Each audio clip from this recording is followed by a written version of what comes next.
السلام علیکم۔ آج ہم ایک بہت ہی خاص سفر پر نکل رہے ہیں، ایک ایسی رات کے بارے میں جاننے کے لیے جو اسلام میں سب سے مقدس مانی جاتی ہے، لیلۃ القدر۔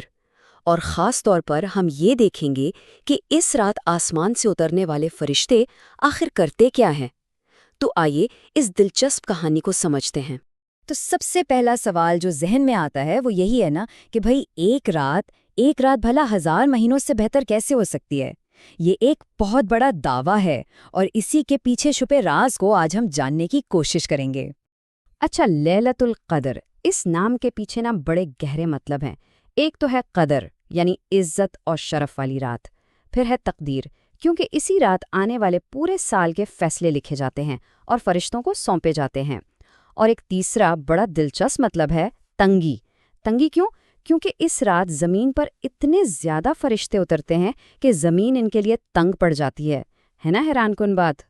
تو یہ رات آئے کہاں سے؟ اصل میں یہ ہم مسلمانوں کے لیے، اس امت کے لیے ایک بہت بڑا تحفہ ہے۔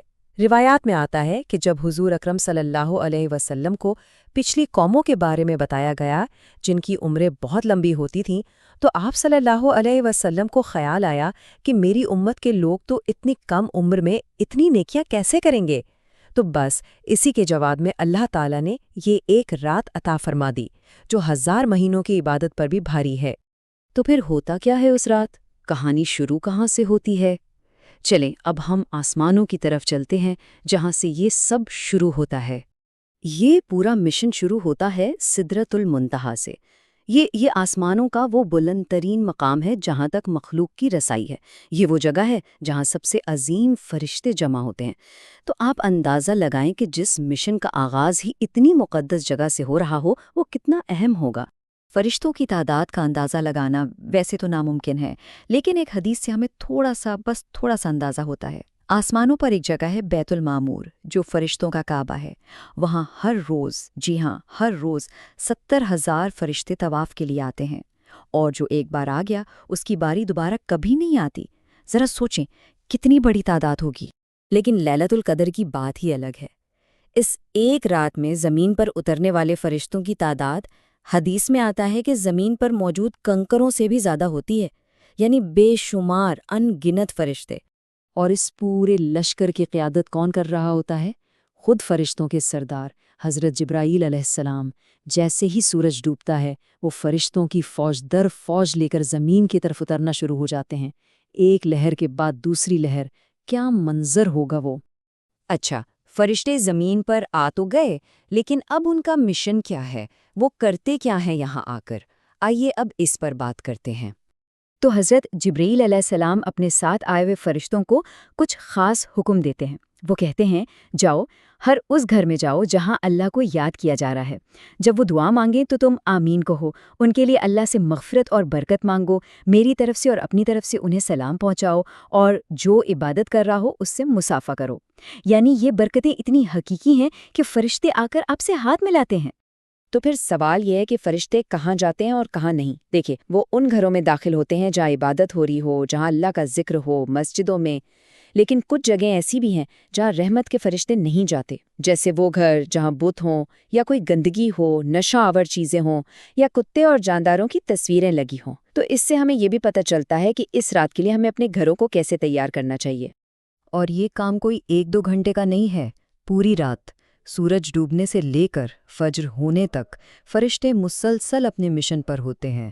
دنیا کے کونے کونے میں جہاں جہاں کوئی عبادت کر رہا ہے وہاں امن، رحمت اور برکتیں پھیلاتے رہتے ہیں۔ لیکن کہانی یہاں ختم نہیں ہوتی۔ فجر کے بعد جب مشن مکمل ہو جاتا ہے تو ان کی واپسی کا سفر شروع ہوتا ہے، اور یہ واپسی بھی کوئی عام واپسی نہیں ہے۔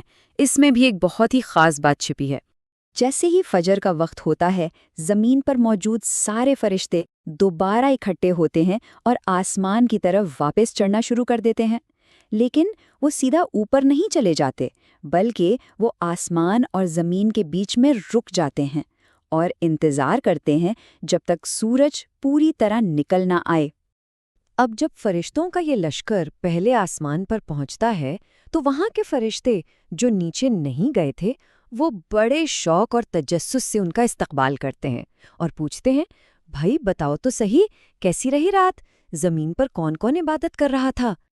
اور اب آتا ہے اس پوری کہانی کا سب سے خوبصورت حصہ۔ حضرت جبرائیل کا لشکر فخر سے ایک ایک کا نام لے کر بتاتا ہے۔ وہ کہتے ہیں ہم نے فلاں کے بیٹے فلاں کو عبادت کرتے دیکھا اور فلاں کی بیٹی فلاں کو عبادت میں پایا۔ وہ نام لے کر دوسرے فرشتوں کے سامنے آپ کے عمل کی گواہی دیتے ہیں۔ آپ کی ایک ایک نیکی کا چرچا آسمانوں میں ہوتا ہے۔ اور یہ تو صرف آسمان کے فرشتوں کی بات تھی۔ مشن کا آخری اور سب سے اہم مرحلہ تو ابھی باقی ہے، اور وہ ہے اللہ کی بارگاہ میں حاضری۔ تو عبادت کرنے والوں کے ناموں کا یہ ذکر صرف پہلے آسمان پر نہیں رکتا۔ جیسے جیسے یہ لشکر اوپر جاتا ہے، دوسرے، تیسرے، چوتھے، ساتوں آسمانوں پر یہی گفتگو ہوتی ہے۔ ہر آسمان کے فرشتے ان خوش نصیب لوگوں کے نام سنتے ہیں۔ آپ کے نام کی گونج پورے عالم بالا میں پھیل جاتی ہے۔ اور پھر آخر میں یہ لشکر سدرۃ المنتہا پہنچ کر اللہ رب العزت کے سامنے کھڑا ہوتا ہے۔ حالانکہ اللہ تو سب کچھ پہلے سے جانتا ہے، وہ تو دلوں کے حال بھی جانتا ہے، لیکن پھر بھی فرشتے اپنی رپورٹ پیش کرتے ہیں، اور ایک بار پھر اللہ کی بارگاہ میں ہر اس شخص کا نام لیا جاتا ہے جسے انہوں نے اس رات عبادت کرتے ہوئے پایا تھا۔ کیا شان ہوگی اس لمحے کی! تو اس پوری کہانی کا خلاصہ قرآن کی اس ایک آیت میں ہے، سلام ہی حتی مطلع الفجر، یعنی یہ رات طلوع فجر تک سراسر سلامتی ہی سلامتی ہے، ایک ایسی رات جو سکون اور امید سے بھری ہوئی ہے۔ تو آخر میں بس ایک سوال رہ جاتا ہے کہ جب اگلی لیلۃ القدر کو فرشتے اپنی رپورٹ پیش کریں گے تو کیا اس میں ہمارا نام بھی ہوگا؟